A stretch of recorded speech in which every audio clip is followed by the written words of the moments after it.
Baik, Assalamualaikum warahmatullahi wabarakatuh. Halo semuanya, perkenalkan nama saya Muhammad Alkan Naim. NIM saya yaitu 2410111123, yang dimana saya dari kelas IK atau Ilmu Komputer 24, angkatan 24B, kelas B. Kemudian pada kesempatan kali ini saya akan mempresentasikan materi saya tentang algoritma dari round robin. Yaitu round robin itu merupakan salah satu metode penjadwalan CPU dalam sistem operasi, di mana presentasi saya ini akan membahas mulai dari pengertian, cara kerja, kelebihan, kekurangan, hingga contoh perhitungannya.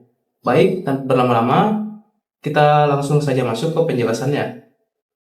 Baik, pertama-tama kita akan masuk dulu mengenai pengertian dari algoritma round robin. Round robin atau disingkat dengan RR merupakan algoritma penjadwalan CPU yang bersifat preemptif dan menggunakan jatah waktu tetap yang disebut dengan time quantum.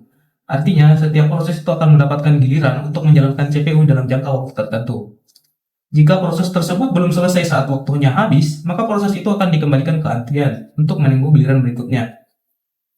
Kemudian algoritma ini juga bekerja berdasarkan prinsip dari first in, first out atau FIFO, yang dimana proses yang datang lebih dahulu akan dieksekusi terlebih dahulu, namun dengan pembatasan waktu.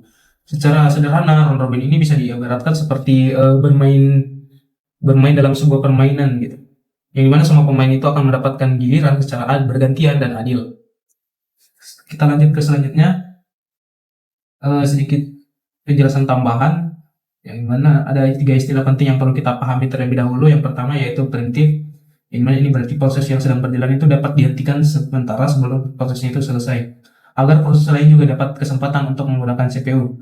Tujuannya adalah menjaga keadilan penggunaan dari CPU-nya itu sendiri. Kemudian yang kedua yaitu time quantum, yang dimana batas waktu maksimum yang diberikan CPU untuk menjalankan satu proses, yang dimana jika waktu ini habis, CPU akan berpindah ke proses selanjutnya. Yang dimana ukuran dari time quantum itu sangat penting karena terlalu kecil atau terlalu besar sehingga dapat berpengaruh ke performa sistem. Dan yang ketiga yaitu FIFO atau first in first out, yang dimana proses yang datang lebih dulu akan dijalankan terlebih dahulu, namun bila waktunya habis, proses akan kembali ke antrian untuk menunggu giliran yang selanjutnya. Kita masuk ke proses yang selanjutnya, cara kerja dan karakteristik dari round robin. Yang pertama, semua proses itu masuk ke ready queue, yaitu antrian proses yang siap dieksekusi. Dan yang kedua yaitu CPU menjalankan proses pertama sesuai urutan antrian selama time quantum yang ditentukan. Dan yang ketiga yaitu jika prosesnya belum selesai, maka proses itu dikembalikan ke akhir antrian untuk menunggu giliran berikutnya. Ada pun pula karakteristik utama dari algoritma round robin, antara lain yaitu yang pertama adalah adil, itu dikarenakan semua proses itu mendapat kesempatan yang sama. Dan yang kedua yaitu responsnya tergolong cepat untuk proses yang lebih kecil. Dan yang ketiga yaitu bersifat preemptif, karena proses dapat diinterupsi itu saat jatah waktunya habis. Kemudian kita lanjut ke kelebihan dari algoritma round robin. Beberapa kelebihan dari algoritma ini antara lain yang pertama yaitu adil dan merata, karena setiap proses itu mendapatkan giliran CPU tanpa ada yang diabaikan. Kemudian yang kedua yaitu cocok untuk time sharing, seperti pada komputer atau server yang digunakan oleh banyak pengguna. Dan yang ketiga yaitu responsnya yang cepat, terutama untuk proses kecil yang tidak memerlukan waktu yang lama. Dan yang terakhir yaitu mudah untuk diimplementasikan, karena logikanya itu sederhana dan efisien untuk sistem multitasking.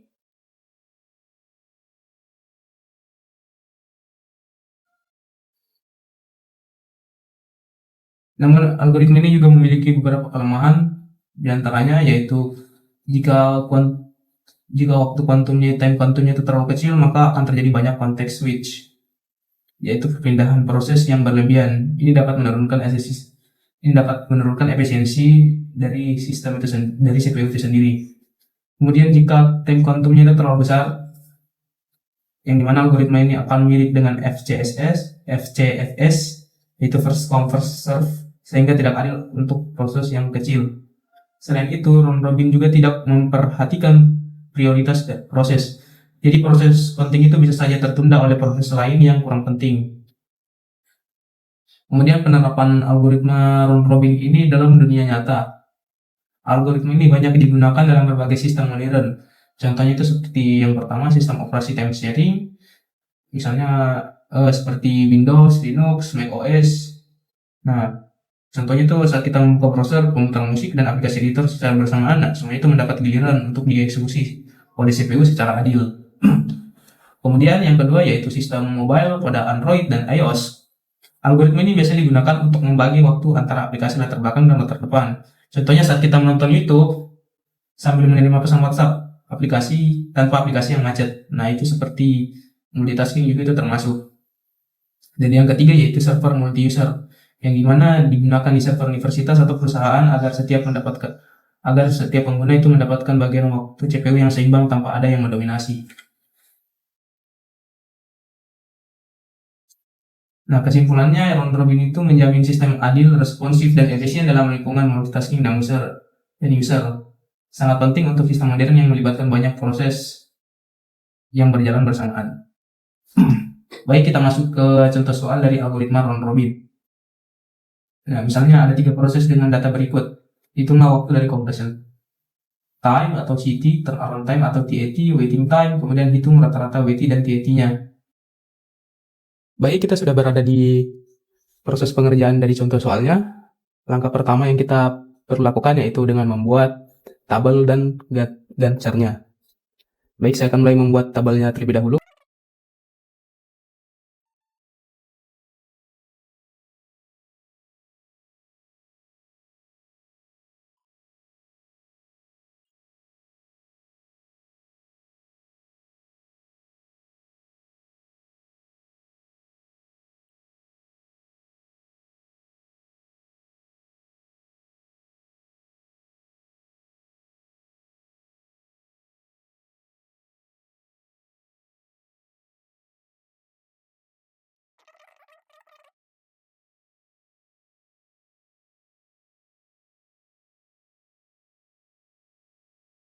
Nah, jika sudah seperti ini, kemudian kita akan hitung waktunya itu dimulai dari P1 terlebih dahulu. Nah, kita eksekusi P1 terlebih dahulu, yang dimana P1 itu dimulai dari waktu 0 sampai dengan 4. Maka sini 1, 2, 3, 4. Nah, sampai sini dilanjutlah ke P1. Nah, kemudian kita lanjut lagi untuk mengeksekusi P2, yang dimana rentetan waktunya itu dimulai dari 4 hingga ke 8. 4. Sini ke 4, 5, 6, 7, dan 8. Sini. P2. Kemudian kita lanjut lagi. Saya lupa menulis di sini. P2, deretan eksekusinya. Kemudian P3. Dan P3 lagi. Dan P1 lagi. Nah, ini bergiliran ya proses eksekusinya. Kemudian selanjutnya lagi kita akan eksekusi yang ke P3, yang dimana P3 itu dimulai dari 8 hingga ke 12, yang berarti 9, 10, 11, dan 12. Di sini dia proses P3-nya. P3, kemudian P1, dan P2. Nah, jika sudah selesai seperti ini, maka kita akan lanjut lagi mengeksekusi P1-nya ini. Nah, P1-nya ini kemudian lanjut lagi dieksekusi mulai dari P12 hingga ke P13. Karena apa? Karena P1 ini berstemnya itu 5. Jadi yang berarti 5 dikurang 4 itu maka hasilnya akan 1. Yang berarti dia akan berhenti di sini. Yang ke P13. Nah, sini P1. Maka hasilnya ini sudah termasuk selesai ya. Nah, sisa P2 dan P3 lagi. Nah, kemudian kita lanjut lagi untuk mengeksekusi P2, yang dimana P2 ini dimulai dari ke 13 hingga ke 17. Sini dia mulai, kemudian kita lanjut 14, 15, 16, dan 17. Nah, di sini dia P2 nih. P2. Nah, karena P2 ini hasilnya sudah 0, maka dia juga proses eksekusinya itu sudah selesai juga. Selesai. Dan P3. Kemudian kita lanjut lagi untuk mengeksekusi P3, yang dimana P3 ini berstemnya itu 12. Berarti sisa 8 lagi karena sudah 1 kali dieksekusi. Kita mulai dulu dari 17 sampai ke 21. 17, 18, 19, 20, dan 21. Nah, di sini dia P3-nya. Karena masih ada lagi sisa 4, burst time-nya itu sisa 4 dari P3 ini, maka kita eksekusi sekali lagi, yang mana proses eksekusinya itu dimulai dari sini 21 sampai ke 25.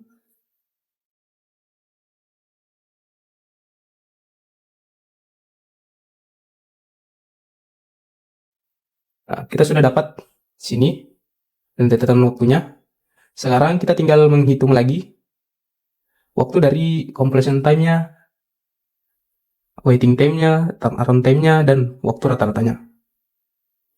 Kita mulai dulu dari completion time, yang dimana completion time itu diambil dari waktu selesai eksekusi, yang dimana ada di Gantt chart ini. Contohnya ini P1 ya. Nah, dia itu berarti di angka 13. Maka completion time dalam kurung P1 ini ada di 13. Kemudian completion time dari yang kedua ini, proses kedua ini, ada di 17. Dan yang ketiga ini ada di 25. Kemudian kita hitung lagi waiting time-nya. Maaf, maksudnya turnaround time-nya kita hitung lagi. Karena TAT-nya ini berkaitan dengan completion time-nya tadi. Jadi kita hitung saja sama seperti hasil dari CT-nya ini.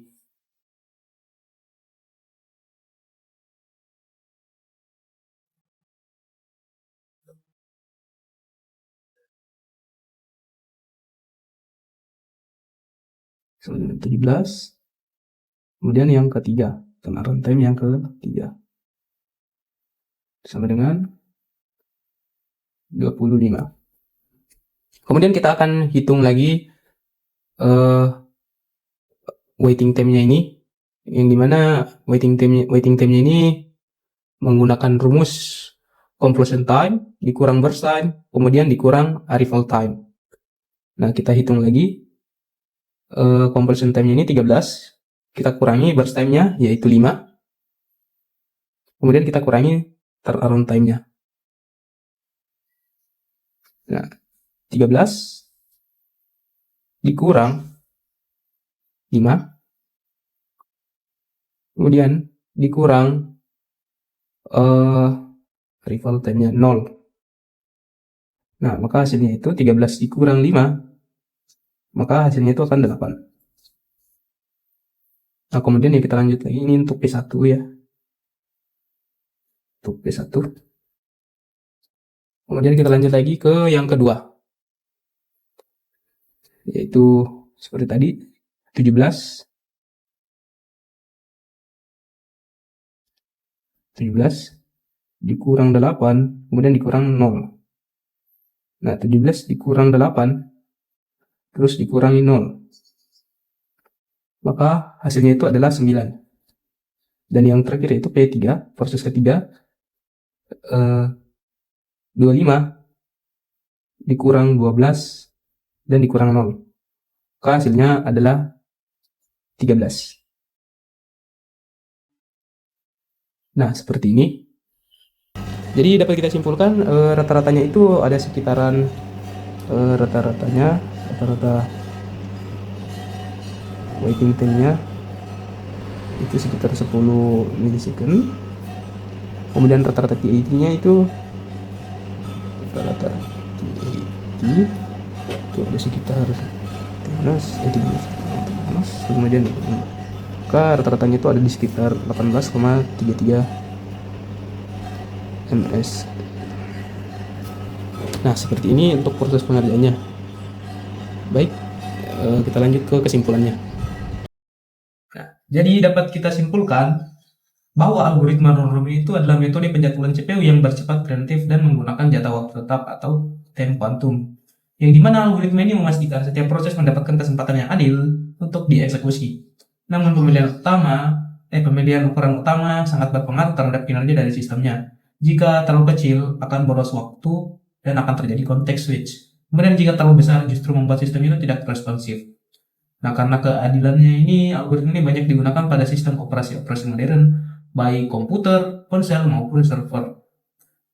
Baik, mungkin demikianlah presentasi saya mengenai algoritma dari round robin itu sendiri. Semoga penjelasan saya ini dapat dipahami. Sekian, terima kasih. Wassalamualaikum warahmatullahi wabarakatuh.